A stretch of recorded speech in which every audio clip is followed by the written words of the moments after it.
Ladies and gentlemen, let's talk about the newest from Hermès. This is from the Terre D Hermes line. It's called Eau Givree, translating frosted water. This is getting a lot of limelights, guys. Let's see if this one is good, if it's worth your time and money. Let's go.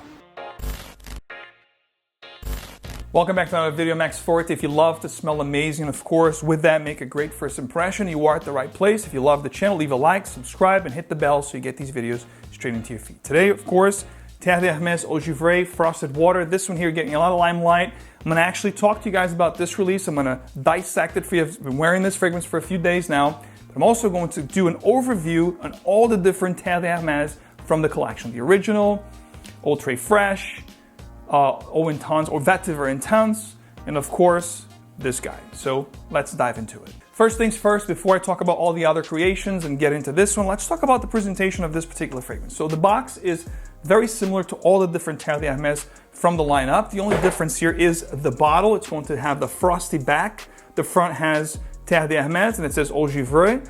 And you have your batch code etched into the glass right here in the back. Nothing more to it. Doesn't have the orange H here in the bottom like some of the Terre D Hermes. I think the original has that. And they have changed the mechanism here. It's no longer one of those twist and spray. You have to actually pull the cap off. And the sprayers are beastly, as you can expect with Hermès. Great quality from a great designer brand. As far as sizes, you have two sizes, 50 ml and the 100 ml, which you're seeing here in this video, and prices are $100 and $137 respectively. As you guys know, with every new fragrance or newish release, you guys know that Fragrance by 𝗏𝗏𝗏 is your first and best source for discount, fast shipping, and great selection. This one here on its way, so be sure to head over to Fragrance by 𝗏𝗏𝗏 and check out their new arrivals and rare gems tab. All right, let's kick off here with the original Terre D Hermes from 2006. This is a vintage bottle, believe it or not. And here's the deal. This is a masterpiece of a fragrance from 𝗕𝗏𝗏𝗏𝗏𝗏𝗏, which used to be the in-house perfumer for many years for Hermès. And he did a fantastic job at this fragrance. It has that beautiful profile that we come to love, which is that burnt orange with the beautiful earthy vetiver and the pepper, which adds that spiciness to it. It's a very earthy, very compelling, very inviting vetiver scent, which to be honest with you guys, in the very beginning when I tried this back in 2006, 2007, I wasn't a big fan of, but as I developed my taste and I became more and more enamored with the note of vetiver, this one here became a staple in my collection.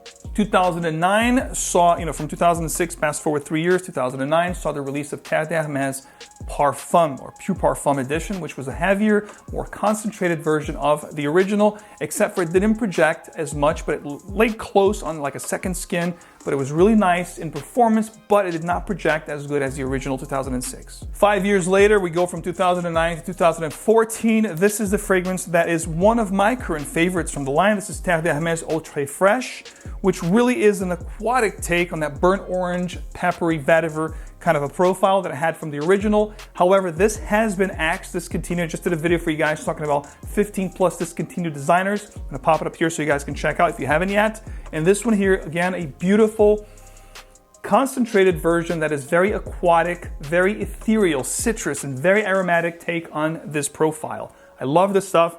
And the fragrance we're talking about today, Eau Givree, is actually being a replacement of sorts of this fragrance, and we're going to see how it compares and if that fragrance is actually going to dethrone this fragrance here. I'll let you guys know at the end of the video, but this one here, love this stuff, made my top summer for many years, and it's sad to see it go. Now we go from 2014 to 2018, 4 years later, Hermès gave us Eau Intense Vetiver, which you guys know I love. It is the actual current favorite for me from the whole collection, because it really amplifies the vetivers here. It's got this beautiful dryness, earthiness, and smokiness that I love. But the spices here also laced with beautiful citrus accords. This fragrance reminds me of Spice and Wood from Creed, which is like $1,000 fragrance. So needless to say, a great buy, very good in projection, very good in longevity, performs beautifully on my skin, gives me really good positive attention, and it's a very elegant, classy, and mature scent. Not aged, but mature. Love this stuff. If you guys follow this channel, you know how much this is something that I really appreciate. And like I said, my favorite so far. Now, this brings us to the point. The fragrance we're talking about today, Eau Givree 2022 release. Christian Nagel is the actual in-house perfumer of Hermès right now. And let's see what we get out of this fragrance, ladies and gentlemen. This is going to be a very citrus heavy scent. Very bright. There's a beautiful note of citron here up top. There are some peppery undertones. but it's going to be very heavy in the citrus accords, almost like a grapefruit combined with the citron, which is, again, from the get-go, very bright, very ethereal, very uplifting, very inviting. So the citron up top, guys, it's going to be a fruit that's going to lie in between when it comes to like scent profile. It's in between like a grapefruit, bergamot, lemon, lime. It's like lies right in the middle, and it gives the scent this sharp, herbal, soft, spicy, floral, and herbal nuance. Along with that citron, the 𝗕𝗏 here, or 𝗕𝗏, is going to be another very prominent note here in the beginning, which adds this slightly salty accord to the fragrance. It's crisp, salty, and very refreshing. To be quite honest with you, this scent does change a little bit on skin. Most importantly, it changes a lot on skin, but not as much on paper. On paper, it's rather linear, but on skin, as you get into the heart, the 15-20 minute mark, that frostiness that it talks about really pops. You get this really refreshing kind of a vibe that overtakes when your skin warms up the scent. And that's when the combinations of notes along with the warmth of your skin will give you that mineral vibe that this fragrance has, as opposed to Eau très fraîche, which gives you more of an aquatic vibe. This definitely more of a mineral tinge to the scent. Now here's the deal. As you get to the base of the scent, the dry down, which is what you're going to be left off with the scent, the fragrance here, which I have it on skin, it gives off a grassy eucalyptus kind of a feel that's not listed as a note, but it's very camphorous. There's also juniper berries, of course. It adds that spiciness, gin and tonic kind of a vibe. But I do get a very predominant eucalyptus sauna vibe as you get, when the rocks are hot, if you go to a sauna, if you've been in a sauna any time of your life, and when you need to add water to the rocks because it's really dry in there, and you throw that water into the rocks and you get that beautiful aroma of the eucalyptus with a slightly salty vibe of a sauna, that is what I predominantly get in the dry down of this particular fragrance. Now, who do I envision wearing this fragrance? Anybody that loves citrus aromatic fragrances will love this. There's no questions about it. This fragrance is inviting, is great. It's gonna be awesome for spring and summertime. The weather we have right now, it's gonna shine. It is groundbreaking or trendsetter? Absolutely not. This is not something that you haven't smelled before. It's a combination of different things that you've tried, the grapefruit, the salty notes, the mineral accord. It's definitely gonna be a combination of a lot of things that you've tried. Very well blended, greatly put together, as you would expect with Hermès, but nothing groundbreaking or trendsetter. Performance with Eau Givree, not the best, I hate to report. It's gonna push very nice for the first hour and a half or so. If you want more performance, you're gonna have to heavily spray the fragrance, apply very heavily, lots of sprayers, and it's okay because it's not gonna be offensive, but you're gonna have to really spray your clothes to get a really good sillage. If you go 3 to 4 sprays, this stuff here, 1 hour push, and it's gonna be hard to notice unless somebody comes really close to you.